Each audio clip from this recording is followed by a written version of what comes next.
आपण काय आदेश राजभवनाला दिलेले होते, काय सूचना दिलेल्या होत्या आणि आता वाजे कुटुंबाची वाजे परिवाराची भूमिका काय? नमस्कार, मी प्रकाश वाजे, राजेभाऊ वाजे, खासदार राजेभाऊ वाजे हा माझा मुलगा.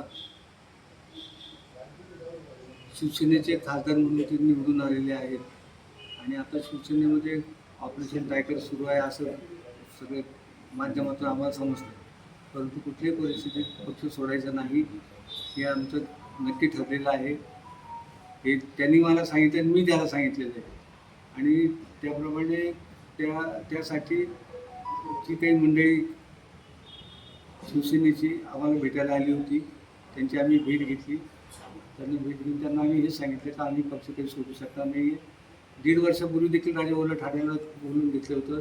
त्यावेळेस त्यांनी ते सांगितलं होतं की माझ्या वडिलांनी विचारल्याशिवाय मी काही सांगू शकत नाही. आता देखील त्यांनी ते सांगितलं की मी माझ्या वडिलांनी विचारल्याशिवाय काही सांगू शकत नाही. त्यानंतर ते माझ्याकडे आले. मी त्यांना सर्व परिस्थिती समजून सांगितली की आम्ही व्यावसायिक राजकारणी नाही, आम्ही सामाजिक कार्यकर्ते आहोत आणि सामाजिक काम करण्याच्या माध्यमातून आम्हाला जे काही परमेश्वरांनी मिळालं ते मिळाले. 1952 साली माझे मामा आमदार होते, 62 साली माझे वडील आमदार होते, 67 साली माझे काकू आमदार होत्या, 14 राजेभाऊ आमदार झाला, 24 राजेभाऊ खासदार झाला. आता परमेश्वरांनी आम्हाला आणखीन काय द्यायचं आणि शिवसेनेने आम्हाला राजेभाऊला आमदारकी पण दिली आणि खासदारकी पण दिली. याच्यावर आम्ही समाधानी आहोत. तेव्हा कुठे जायची आमची अजिबात इच्छा नाही. आम्ही आहे तिथं आहोत, सुखरूप आहोत. त्या दिवशी रात्री मला नार्वेकरांना मी फोन करून सांगितलं तिथं असे लोक आले होते, त्यांना मी असं सांगितलं. त्यांनी उद्धव साहेबांना सांगितलं तर उद्धव साहेब माझ्याशी बोलले. उद्धव साहेबांना मी सांगितलं की तुम्ही आमची काळजी करू नका, आम्ही कुठेही जाणार नाही, आम्ही तुमच्याबरोबर राहणार. किती लोक तुमच्यावर राहणार नाही मला माहीत नाही, पण आम्ही तुमच्यावर आहोत, आमची तुम्ही खात्री बाळगा असं त्यांना उद्धव साहेबांनी मी सांगितलं. तुमच्याकडे जे लोक आले होते ते काय ऑफर घेऊन आले होते किंवा काय ते मला समजून सांगायचं, आम्हाला समजून सांगायचा प्रयत्न करत होते की आता ह्या शिवसेने जी ठाकरेंची शिवसेना आहे त्या ठाकरेंच्या शिवसेनेत काही माणसं राहिले नाहीत, आमदार तर राहिले नाहीत, खासदार देखील त्यांचे कमी आहेत आणि बरेच लोक पक्ष सोडण्याच्या मनस्थितीत आहेत.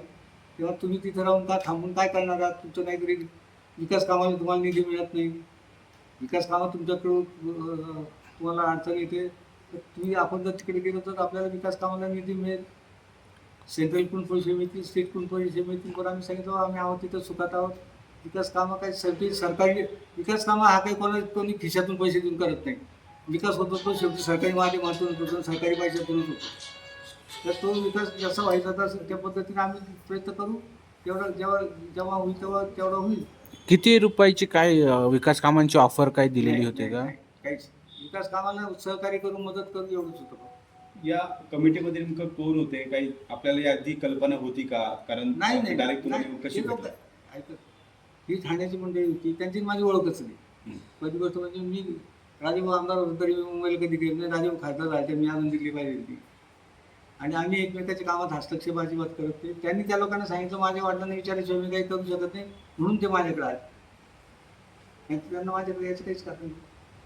राजेभाऊने तुम्हाला विचारलं नाही काय निर्णय घ्यावा किंवा काय? त्यांनी अगोदरच मला सांगितलं तर आपल्याला काही करायचं नाही ना. मी नाही म्हणून सांगितलं, मी सोबत ना तो माझ्याकडे आला. हे लोक आलेले आपल्याला असं काही करायचं नाही ना, पक्ष बदल वगैरे, मी काय म्हणून सांगितलं. आमचं खूप सर एक लक्षात घ्या, आमचं अंडरस्टँडिंग खूप क्लिअर असतं आणि लपून छपून असं काहीच नसतं. त्यांच्याशी आता महत्वापासून मी इथे बसले, तुम्ही लोकांशी मी बोलतो, तुम्ही पाहता विकास बोलतो आणि मी 57 सालापासून निवडणुका पाहतो, 57 सालापासून मी राजकारण पाहतो. 57 साली मी पोस्टर लावायचं काम करत होतो. आज माझं वय 84 वर्ष झाले. निवडणुका मी काही कमी पाहिले नाही, भरपूर निवडणुका पाहिल्या, भरपूर पक्ष बदल पाहिले. ओके.